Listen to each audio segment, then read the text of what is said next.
বিশ্ববিদ্যালয় শিক্ষার্থী আসার পরে বিশ্ববিদ্যালয়ে কোনো দুর্ঘটনায় মারা গিয়েছে, এর চাইতে কষ্টের সংবাদ পৃথিবীতে আর কিছু হতে পারে না। আমাদের এখনই সময় সতর্ক হওয়ার, এখনই সময় কার্যকরী উদ্যোগ গ্রহণ করার। সকল শহীদদের আত্মার মাগফিরাত কামনা করছি, তারা আমাদের বিশ্ববিদ্যালয় পরিবারের অংশ। যে সমস্ত আহতরা আছে তাদের রেগুলার খোঁজ খবর নেওয়া, তাদের পরিবারের দায়িত্ব নেওয়া, সেটাও আমাদের বিশ্ববিদ্যালয়ের অন্যতম একটি দায়িত্ব। ঢাকা বিশ্ববিদ্যালয় কেন্দ্রীয় ছাত্র সংসদের পক্ষ থেকে আমরাও আমাদের সর্বোচ্চ আন্তরিকতার সাথে পরিবারের খোঁজখবর নেব এবং আমরা আশা রাখবো বিশ্ববিদ্যালয় প্রশাসন আরও আন্তরিকতার সাথে আমাদের এই পরিবারগুলো এবং আমাদের এই গাজীদের সামগ্রিক খোঁজখবর নেবে। আমাদের বাবা মা, আমাদের ভাই বোন, আমাদের পাড়া প্রতিবেশী সবাই আমাদের দিকে তাকিয়ে থাকে।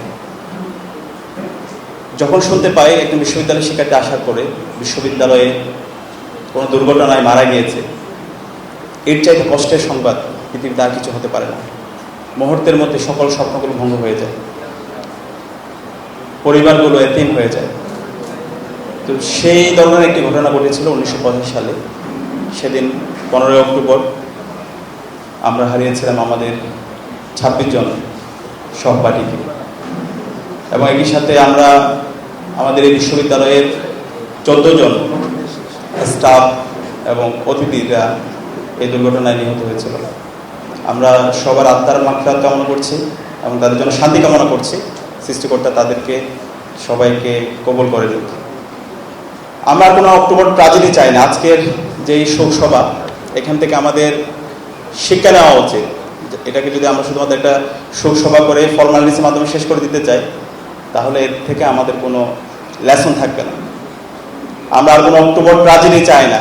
ঢাকা বিশ্ববিদ্যালয়ে আজকে আমরা যদি দেখি সলিমুল্লাহ মুসলিম হল, মহসিন হল, সূর্য সেন হল, রেজিস্ট্রার বিল্ডিং থেকে শুরু করে অসংখ্য বিল্ডিং আছে যেগুলো এখন পর্যন্ত ঝুঁকিপূর্ণ অবস্থায় আছে।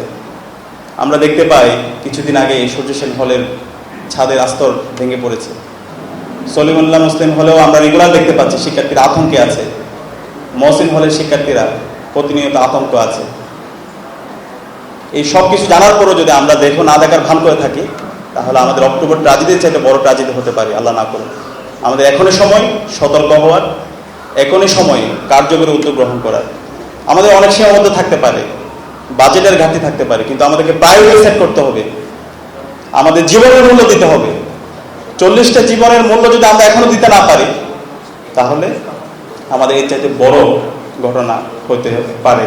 সেখানে আমি বিশ্ববিদ্যালয় প্রশাসন সর্বোচ্চ দায়িত্বশীল এখানে আছেন, আমি সবাইকে অনুরোধ করব, যে সমস্ত ভবন ঝুঁকিপূর্ণ অবস্থায় আছে, আমাদের এখনই সময় এই ভবনগুলোর নিরাপত্তা নিশ্চিত করা এবং একই সাথে আমাদের যে 2800 কোটি টাকার যে বাজেট, সেটার দ্রুত গতিতে সেটা বাস্তবায়ন এবং সেটার কাজ শুরু করে দেওয়া।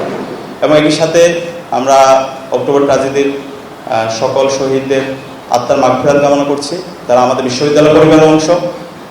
যে সমস্ত আহতরা আছে তাদের রেগুলার খোঁজ খবর নেওয়া, তাদের পরিবারের দায়িত্ব নেওয়া, সেটাও আমাদের বিশ্ববিদ্যালয়ের অন্যতম একটি দায়িত্ব। ঢাকা বিশ্ববিদ্যালয় কেন্দ্রীয় ছাত্র সংসদের পক্ষ থেকে আমরাও আমাদের সর্বোচ্চ আন্তরিকতার সাথে পরিবারের খোঁজখবর নেব এবং আমরা আশা রাখবো বিশ্ববিদ্যালয় প্রশাসন আরও আন্তরিকতার সাথে আমাদের এই পরিবারগুলো এবং আমাদের এই গাজীদের সামগ্রিক খোঁজখবর নেবে।